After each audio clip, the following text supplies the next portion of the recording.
Pokemon Leagues are the climax of every Pokemon series, and we get to see some of the best fights we have ever seen within the Pokemon anime as a whole. But there are times where Pokemon Leagues just become a bit underwhelming and even underperform. Black and white. But there's one league that stands above the rest that the majority of Pokemon fans refer to as one of the best leagues in all of Pokemon. My name is Pokey, and today we talk about how the XYZ League became one of the greatest leagues in all of Pokemon. The XYZ League is near perfect when it comes to comparing it to other Pokemon leagues, but the question you guys are asking is, how? Well, let me tell you, starting with likely the second biggest reason in this video, as well as one that speaks for itself, the animation. The fluidity of the scenes as well as the fast-paced action sequences help elevate the intensity of the fight scenes. If you were to compare even a smaller fight like Hawlucha versus Heliolisk, I mean, at each blow it feels heavy and the attacks come out so fast and fluid. Whereas if you take a look at a league fight from the Masters 8 tournament, you'll find scenes like the Lucario versus Garchomp fight where they're just standing in the exact same spot and you just see Garchomp taking blows for no reason. Like, why is he just standing there? Like, why are you guys just standing there taking the blows? You can exchange blows by moving around, you know.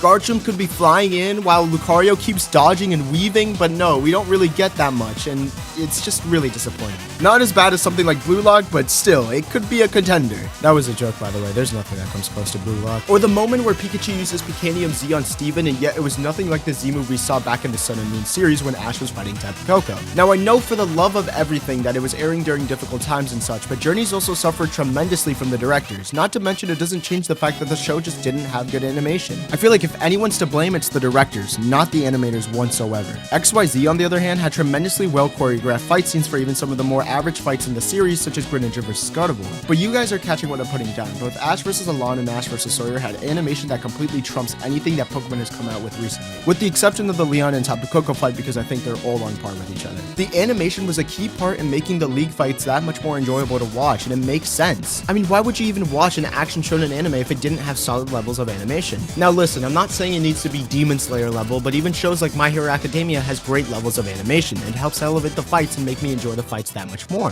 The fact that they put the effort into both the final fights of the league to make them both look stunning is amazing work, instead of just putting it all on Ash vs. Alon like they did with Ash vs. Leon. But now let's talk about a huge issue that people have with the XYZ League that makes almost zero sense. Now, people's main complaint with the league was that it was too short and rushed. Now, although it is true that the league was very short compared to others, I genuinely don't understand why that's an issue. First, let's list off some key points here. The reason why XYZ was so successful is because they focus on quality over quantity. Instead of dragging on fights that nobody cared about, they instead used some fights as a means of hyping up other characters like Alon and Greninja. Like, the battle between Greninja versus Altaria had probably the best transformation sequence Greninja ever had. Like, look at this! Not to mention, this is happening with attacks coming from the sky. This scene was just very well done despite not seeing the entire fight. Let me tell you this, would you rather have 5 fights in a row having the most mediocre choreography and action in the show, or have 3 well-animated fights back to back? I don't know about you, but I'll gladly take the 3 well-animated fights, thank you very much. And did y'all forget that Alon vs. Leon was half a full episode? One of the best trainers to ever exist was reduced to half an episode. I'm sorry, but Alon vs. Trevor probably lasted longer than that. I'm not even kidding. Or did y'all forget that Diantha vs. Lance was also an episode long? Iris vs. Cynthia was also an episode long, and so forth. Half of the Masters 8 fights were done in less than 4 episodes. Now let's take a look at Sawyer vs. Ash and Ash vs. Alon. Each fight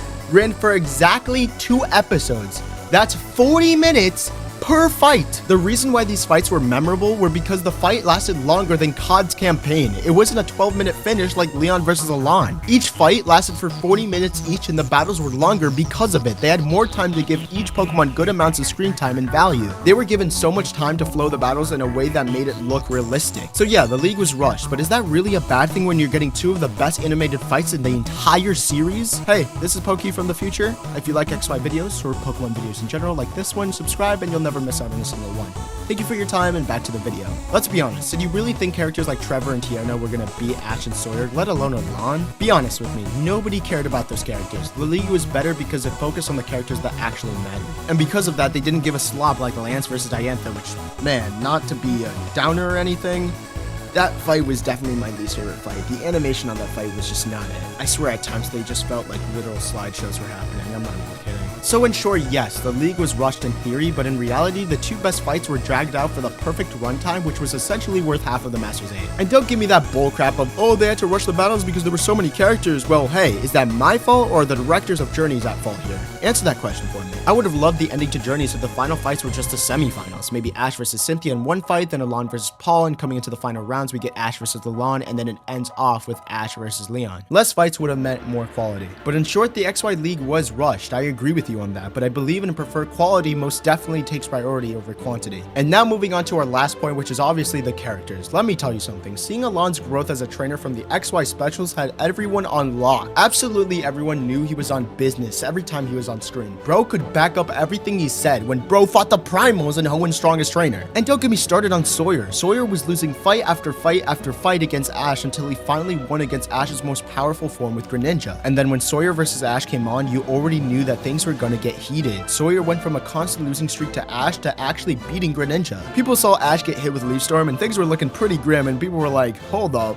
he ain't gonna lose here, right? I'll have you know that everyone was on the edge of their seat for that fight just as much as they were for Alon versus Ash. These trainers were by far more developed than almost all the league trainers in Pokemon combined. Only very few trainers had that type of timing, which was Paul and Gary. These four trainers had some of Ash's best fights in the series because of the development of the characters themselves. Masters 8 had great characters, but let's be honest, Cynthia and Leon's whole shtick is just being strong. And I'm not throwing too much shade here, alright? Cynthia is my favorite champion, but let's be honest, Cynthia's whole shtick is just being strong. Whereas characters like Sawyer and Alon were showing their strength. They didn't just have you believe it just cause, they made you see their development from the ground up. And I'm not saying that powerful trainers make for bad characters, I'm just saying that Ash versus Paul felt more impactful and meaningful than Ash versus Cynthia because Ash doesn't even know Cynthia that well, whereas Ash actually hates Paul. Half of the fights in the Masters 8 tournament did not make me feel anything. It was like, okay, this character wins, okay, that character loses. Cynthia versus Iris was the only one that made me feel semi-involved because I actually felt for Iris crying and just being sad, you know, that hits deep, but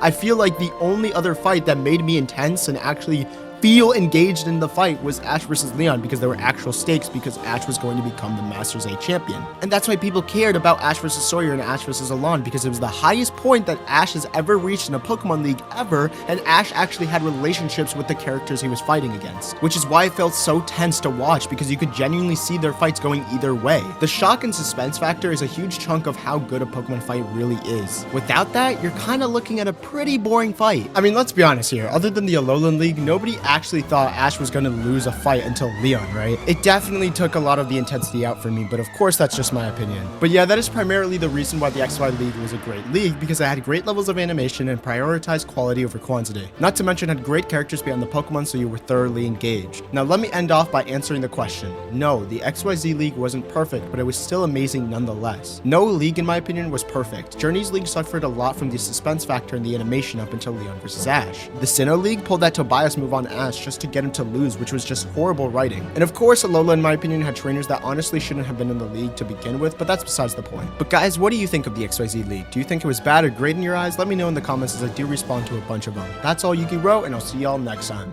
Peace.